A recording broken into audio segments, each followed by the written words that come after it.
लीजिए सुनिए। मुंशी प्रेमचंद के लिखे कथा संग्रह मानसरोवर 2 की कहानी कैदी, मेरी यानी समीर गोस्वामी की आवाज में। 14 साल की निरंतर मानसिक वेदना और शारीरिक यातना भोगने के बाद आइवन ओखोटस्क जेल से निकला, पर उस पक्षी की भांति नहीं जो शिकारी के पिंजरे से पंखहीन होकर निकला हो, बल्कि उस सिंह की भांति जिसे कटघरे की दीवारों ने और भी भयंकर तथा और भी रक्त लोलुप बना दिया हो। उसके अंतस्तल में एक द्रव ज्वाला उमड़ रही थी, जिसने अपने ताप से उसके बलिष्ठ शरीर, सुडौल अंग प्रत्यंग और लहराती हुई अभिलाषाओं को झुलस डाला था, और आज उसके अस्तित्व का एक एक अणु एक एक चिंगारी बना हुआ था, क्षुधित, चंचल और विद्रोहमय। जेलर ने उसे तौला। प्रवेश के समय 2 मन 30 सेर था, आज केवल 1 मन 5 सेर। जेलर ने सहानुभूति दिखाकर कहा, तुम बहुत दुर्बल हो गए हो आइवन। अगर जरा भी कुपथ हुआ तो बुरा होगा। आइवन ने अपने हड्डियों के ढांचे को विजय भाव से देखा और अपने अंदर एक अग्निमय प्रवाह का अनुभव करता हुआ बोला, कौन कहता है कि मैं दुर्बल हो गया हूं? तुम खुद देख रहे होगे। दिल की आग जब तक नहीं बुझेगी, आइवन नहीं मरेगा मिस्टर जेलर। 100 वर्ष तक नहीं, विश्वास रखिए। आइवन इसी प्रकार बहकी बहकी बातें किया करता था, इसलिए जेलर ने ज्यादा परवाह न की। सब उसे अर्धविक्षिप्त समझते थे। कुछ लिखा पढ़ी हो जाने के बाद उसके कपड़े और पुस्तकें मंगवाई गई, पर वे सारे सूट अब उसे उतारे हुए से लगते थे। कोटों की जेबों में कई नोट निकले, कई नगद रूबेल। उसने सब कुछ वहीं जेल के वार्डरों और निम्न कर्मचारियों को दे दिया, मानो उसे कोई राज्य मिल गया हो। जेलर ने कहा, यह नहीं हो सकता आइवन, तुम सरकारी आदमियों को रिश्वत नहीं दे सकते। आइवन साधु भाव से हंसा, ये रिश्वत नहीं है मिस्टर जेलर। इन्हें रिश्वत देकर अब मुझे इनसे क्या लेना देना है? अभी अप्रसन्न होकर मेरा क्या बिगाड़ लेंगे और प्रसन्न होकर मुझे क्या देंगे? ये उन कृपाओं का धन्यवाद है जिनके बिना 14 साल तो क्या, मेरा यहाँ 14 घंटे रहना असह्य हो जाता। जब वो जेल के फाटक से निकला तो जेलर और सारे अन्य कर्मचारी उसके पीछे उसे मोटर तक पहुंचाने चले। 15 साल पहले आइवन मास्को के संपन्न और संभ्रांत कुल का दीपक था। उसने विद्यालय में ऊंची शिक्षा पाई थी, खेल में अभ्यस्त था, निर्भीक था, उदार और सहृदय था, दिल के आईने की भांति निर्मल, शील का पुतला, दुर्बलों की रक्षा के लिए जान पर खेलने वाला, जिसकी हिम्मत संकट के सामने नंगी तलवार हो जाती थी। उसके साथ हेलेन नाम की एक युवती पढ़ती थी, जिस पर विद्यालय के सारे युवक प्राण देते थे। वो जितनी ही रूपवती थी उतनी ही तेज थी, बड़ी कल्पनाशील, पर अपने मनोभावों को ताले में बंद रखने वाली। आइवन में क्या देखकर वो उसकी ओर आकर्षित हो गई, ये कहना कठिन है। दोनों में लेश मात्र भी सामंजस्य न था। आइवन सैर और शराब का प्रेमी था, हेलेन कविता एवं संगीत और नृत्य पर जान देती थी। आइवन की निगाह में रुपए केवल इसलिए थे कि दोनों हाथों से उड़ाए जाएं। हेलेन अत्यंत कृपण। आइवन को लेक्चर हॉल कारागार सा लगता था। हेलेन इस सागर की मछली थी, पर कदाचित वो विभिन्नता ही उसमें स्वाभाविक आकर्षण बन गई, जिसने अंत में विकल प्रेम का रूप लिया। आइवन ने उससे विवाह का प्रस्ताव किया और उसने स्वीकार कर लिया, और दोनों किसी शुभ मुहूर्त में पाणी ग्रहण करके सुहाग रात बिताने के लिए किसी पहाड़ी जगह में जाने के मंसूबे बांध रहे थे कि सहसा राजनैतिक संग्राम ने उन्हें अपनी ओर खींच लिया। हेलेन पहले से ही राष्ट्रवादियों की ओर झुकी हुई थी। आइवन भी उसी रंग में रंग उठा। खानदान का रईस था, उसके लिए प्रजा पक्ष लेना एक महान तपस्या थी। इसलिए जब कभी वो इस संग्राम में हताश हो जाता तो हेलेन उसकी हिम्मत बंधाती और आइवन उसके स्नेह और अनुराग से प्रभावित होकर अपनी दुर्बलता पर लज्जित हो जाता। इन्हीं दिनों उक्राइन प्रांत की सूबेदारी पर रोमनाफ नाम का एक गवर्नर नियुक्त होकर आया। बड़ा ही कट्टर, राष्ट्रवादियों का जानी दुश्मन। दिन में 2-4 विद्रोहियों को जब तक जेल न भेज लेता उसे चैन न आता। आते ही आते उसने कई संपादकों पर राजद्रोह का अभियोग चलाकर उन्हें साइबेरिया भिजवा दिया। कृषकों की सभाएं तोड़ दी, नगर की म्यूनिसिपैलिटी तोड़ दी, और जब जनता ने अपना रोष प्रकट करने के लिए जलसे किए तो पुलिस से भीड़ पर गोलियां चलवाईं, जिससे कई बेगुनाहों की जानें गई। मार्शल लॉ जारी कर दिया। सारे नगर में हाहाकार मच गया। लोग मारे डर के घरों से ना निकलते थे, क्योंकि पुलिस हर एक की तलाशी लेती थी और उसे पीटती थी। हेलेन ने कठोर मुद्रा से कहा, यह अंधेर तो अब नहीं देखा जाता आइवन, इसका कुछ उपाय होना चाहिए। आइवन ने प्रश्न भरी आंखों से देखा। उपाय? हम क्या कर सकते हैं? हेलेन ने उसकी जड़ता पर खिन्न होकर कहा। तुम कहते हो हम क्या कर सकते हैं? मैं कहती हूं हम सब कुछ कर सकते हैं। मैं इन्हीं हाथों से उसका अंत कर दूंगी। आइवन ने विस्मय से उसकी ओर देखा। तुम समझती हो उसे कत्ल करना आसान है? वो कभी खुली गाड़ी में नहीं निकलता। उसके आगे पीछे सशस्त्र सवारों का एक दल हमेशा रहता है। रेलगाड़ी में भी वो रिजर्व डिब्बों में सफर करता है। मुझे तो असंभव सा लगता है हेलेन, बिल्कुल असंभव। हेलेन कई मिनट तक चाय बनाती रही। फिर 2 प्याले मेज पर रखकर उसने प्याला मुंह से लगाया और धीरे धीरे पीने लगी। किसी विचार में तन्मय हो रही थी।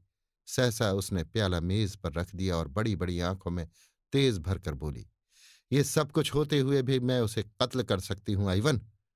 आदमी एक बार अपनी जान पर खेल कर सब कुछ कर सकता है। जानते हो मैं क्या करूंगी? मैं उससे राहो रस्म पैदा करूंगी, उसका विश्वास प्राप्त करूंगी, उसे इस भ्रांति में डालूंगी कि मुझे उससे प्रेम है। मनुष्य कितना ही हृदयहीन हो, उसके हृदय के किसी न किसी कोने में पराग की भांति रस छिपा ही रहता है। मैं तो समझती हूं कि रोमनाथ की ये दमन नीति उसकी अवरुद्ध अभिलाषा की गांठ है और कुछ नहीं। किसी मायावनी के प्रेम में असफल होकर उसके हृदय का रस स्रोत सूख गया है। वहां रस का संचार करना होगा और किसी युवती का एक मधुर शब्द, एक सरल मुस्कान भी जादू का काम करेगी। ऐसों को तो वो चुटकियों में अपने पैरों पर गिरा सकती है। तुम जैसे सैलानियों को रिझाना इससे कहीं कठिन है। अगर तुम ये स्वीकार करते हो कि मैं रूपहीन नहीं हूं, तो मैं तुम्हें विश्वास दिलाती हूं कि मेरा कार्य सफल होगा। बतलाओ मैं रूपवती हूं या नहीं? उसने तिरछी आंखों से आइवन को देखा। आइवन इस भाव विलास पर मुग्ध होकर बोला, तुम ये मुझसे पूछती हो हेलन? मैं तो तुम्हें संसार की।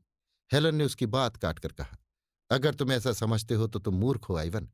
इस नगर में नहीं, हमारे विद्यालय में ही मुझसे कहीं रूपवती बालिकाएं मौजूद हैं। हां, तुम इतना ही कह सकते हो कि तुम कुरूपा नहीं हो। क्या तुम समझते हो मैं तुम्हें संसार का सबसे रूपवान युवक समझती हूं? कभी नहीं। मैं ऐसे एक नहीं 100 नाम गिना सकती हूं जो चेहरे मोहरे में तुमसे कहीं बढ़कर हैं। मगर तुम में कोई ऐसी वस्तु है जो तुम्ही में है, और वो मुझे और कहीं नजर नहीं आती। तो मेरा कार्यक्रम सुनो। 1 महीने तो मुझे उससे मेल करते लगेगा। फिर वो मेरे साथ सैर करने निकलेगा, और तब एक दिन हम और वो दोनों रात को पार्क में जाएंगे और तालाब के किनारे बेंच पर बैठेंगे।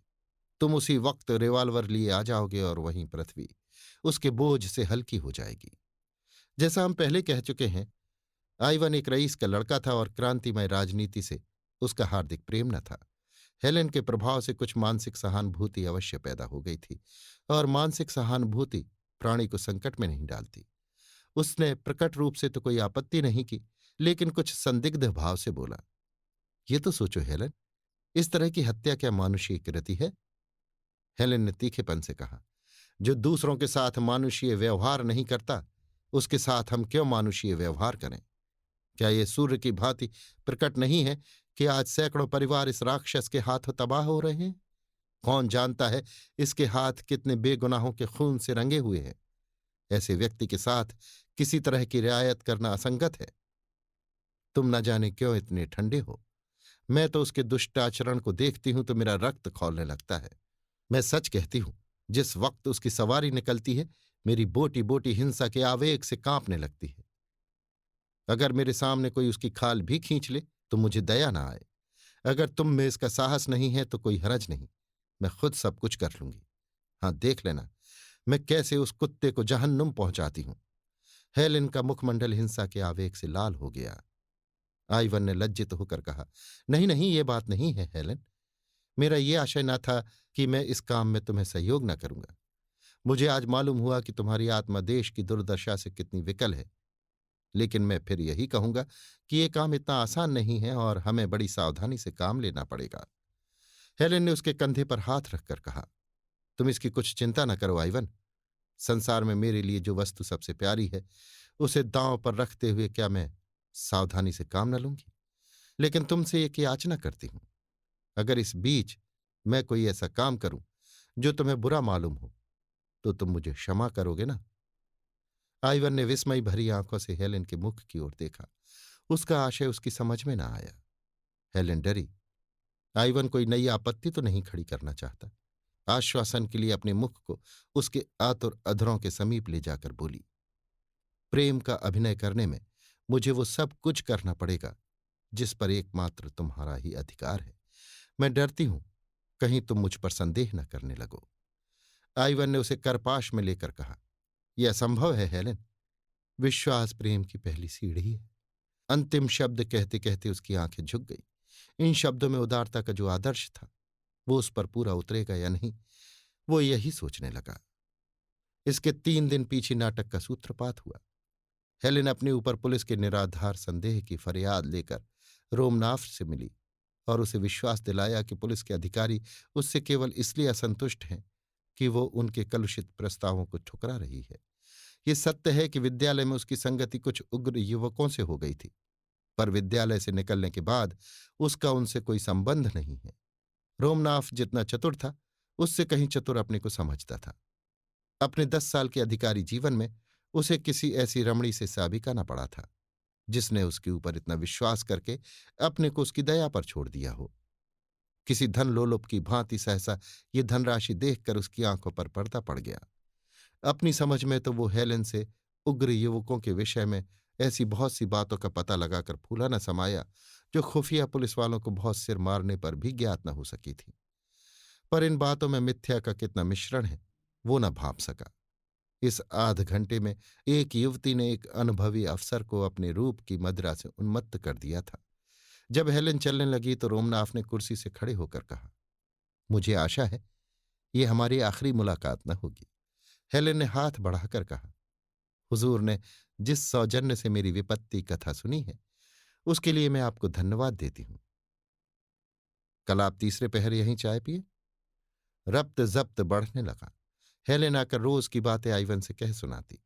रोमनाफ वास्तव में जितना बदनाम है उतना बुरा नहीं। नहीं, वो बड़ा रसिक, संगीत और कला का प्रेमी और शील तथा विनय की मूर्ति है। इन थोड़े ही दिनों में हेलेन से उसकी घनिष्ठता हो गई है और किसी अज्ञात रीति से नगर में पुलिस का अत्याचार कम होने लगा है। अंत में वो निश्चित तिथि आई। आइवन और हेलेन दिन भर बैठे बैठे इसी प्रश्न पर विचार करते रहे। आइवन का मन आज बहुत चंचल हो रहा था।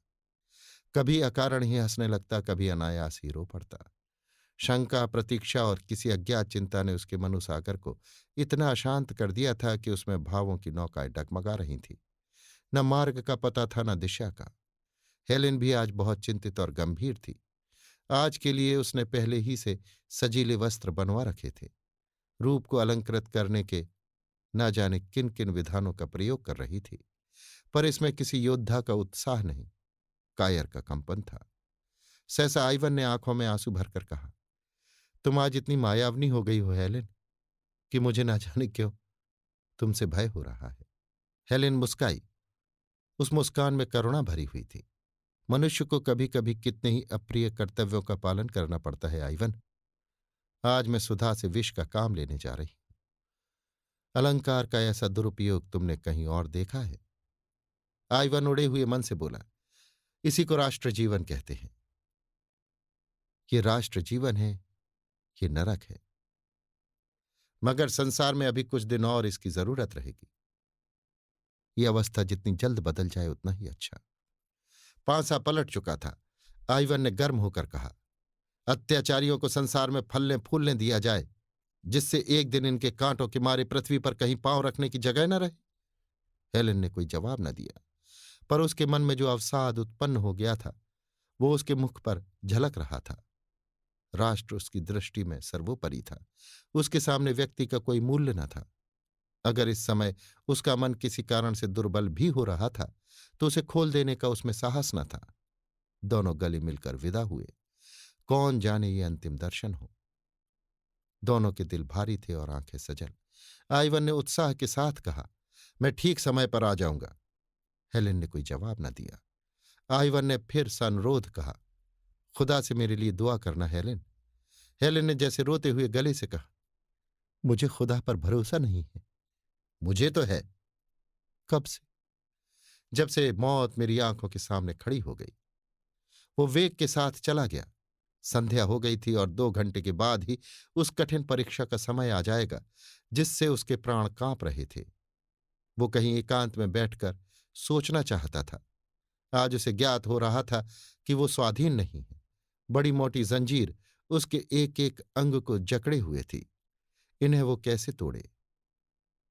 10 बज गए थे। हेलेन और रोमनाफ पार्क के एक कुंज में बेंच पर बैठे हुए थे। तेज बर्फीली हवा चल रही थी। चांद किसी क्षीण आशा की भांति बादलों में छिपा हुआ था। हेलेन ने इधर उधर सशंक नेत्रों से देखकर कहा, अब तो देर हो गई, यहां से चलना चाहिए। रोमनाफ ने बेंच पर पांव फैलाते हुए कहा, अभी तो ऐसी देर नहीं हुई है हेलेन। कह नहीं सकता जीवन के ये क्षण स्वप्न है या सत्य, पर सत्य भी है तो स्वप्न से अधिक मधुर, और स्वप्न भी है तो सत्य से अधिक उज्ज्वल। हेलेन बेचैन होकर उठी और रोमनाफ का हाथ पकड़कर बोली, मेरा जी आज कुछ चंचल हो रहा है।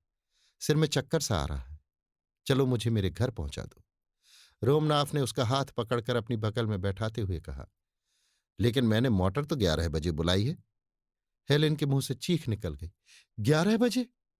हाँ, अब 11 बजा चाहते हैं। आओ, तब तक और कुछ बातें हों।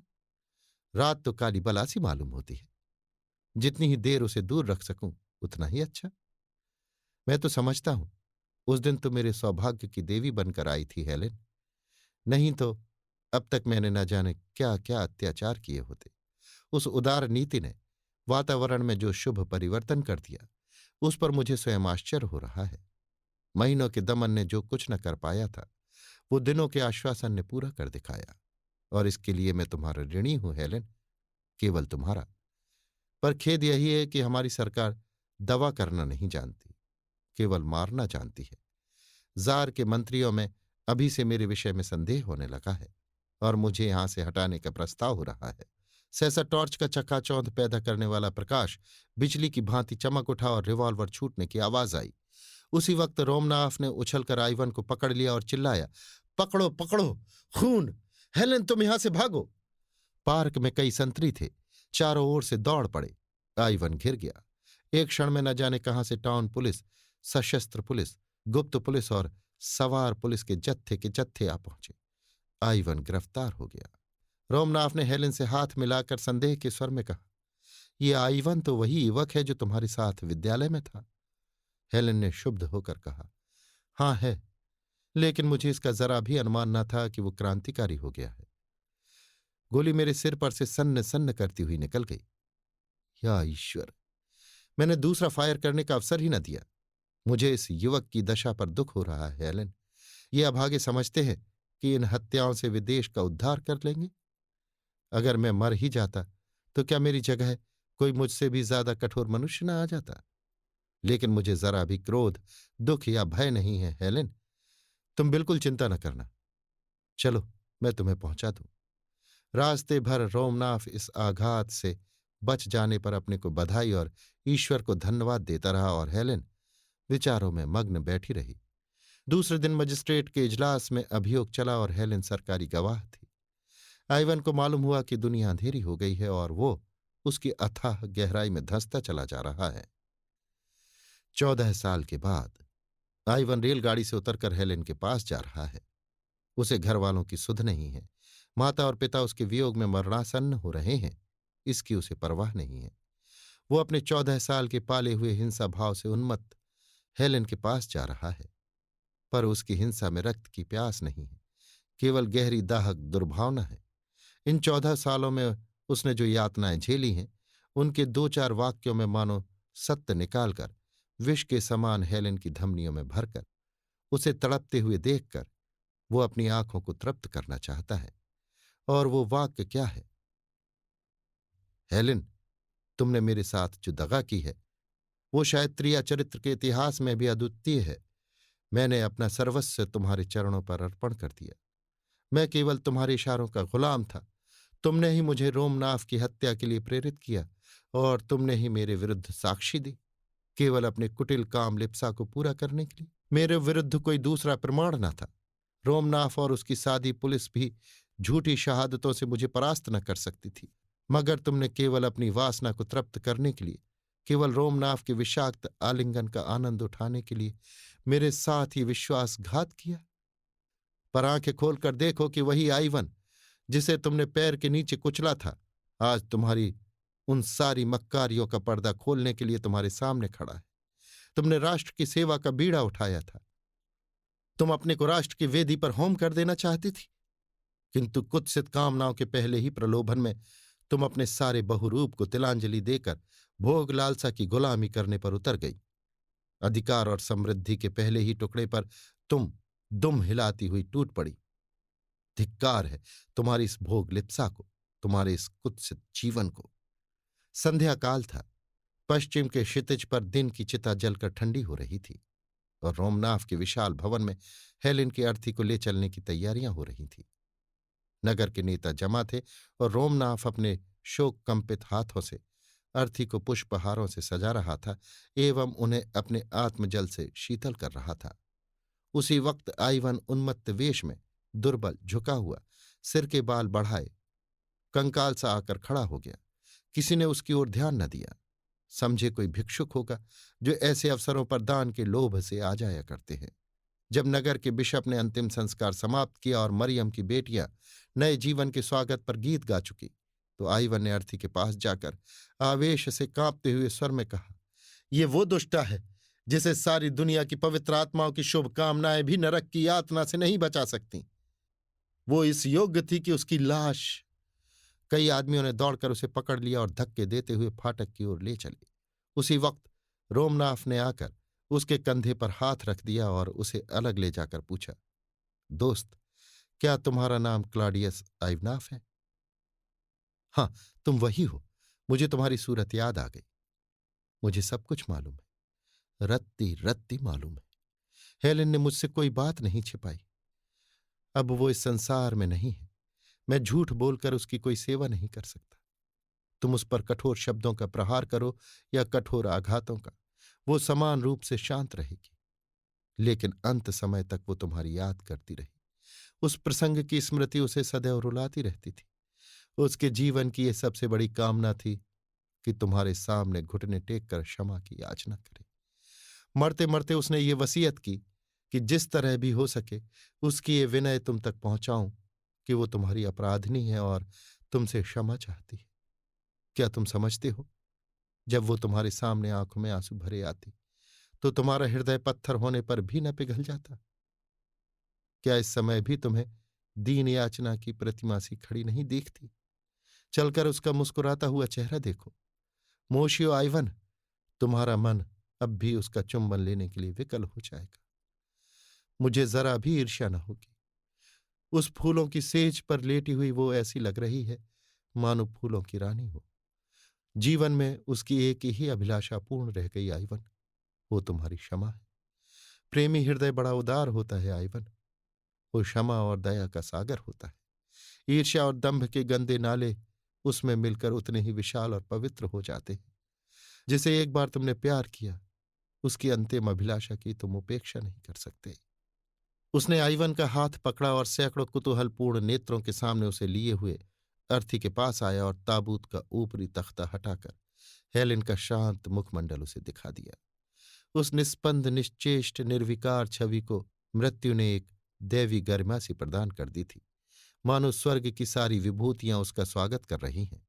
आइवन की कुटिल आंखों में एक दिव्य ज्योति सी चमक उठी और वो दृश्य सामने खिंच गया जब उसने हेलेन को प्रेम से आलिंगित किया था और अपने हृदय के सारे अनुराग और उल्लास को पुष्पों में गूंथ कर उसके गले में डाला था। उसे जान पड़ा ये सब कुछ जो उसके सामने हो रहा है स्वप्न है, और एकाएक उसकी आंखें खुल गई हैं और वो उसी भांति हेलेन को अपनी छाती से लगाए हुए है। उस आत्मानंद के एक क्षण के लिए क्या वो फिर 14 साल का कारावास झेलने के लिए न तैयार हो जाएगा? क्या अब भी उसके जीवन की सबसे सुखद घड़ियां वो न थीं जो हेलेन के साथ गुजरी थी? और क्या उन घड़ियों के अनुपम आनंद को वो इन 14 सालों में भी भूल सका था? उसने ताबूत के पास बैठकर श्रद्धा के कांपते हुए कंठ से प्रार्थना की, ईश्वर, तू मेरे प्राणों से प्रिय हेलेन को अपनी क्षमा के दामन में ले। और जब वो ताबूत को कंधे पर लिए चला तो उसकी आत्मा लज्जित थी, अपनी संकीर्णता पर, अपनी उद्विग्नता पर, अपनी नीचता पर। और जब ताबूत कब्र में रख दिया गया तो वो वहां बैठकर न जाने कब तक रोता रहा।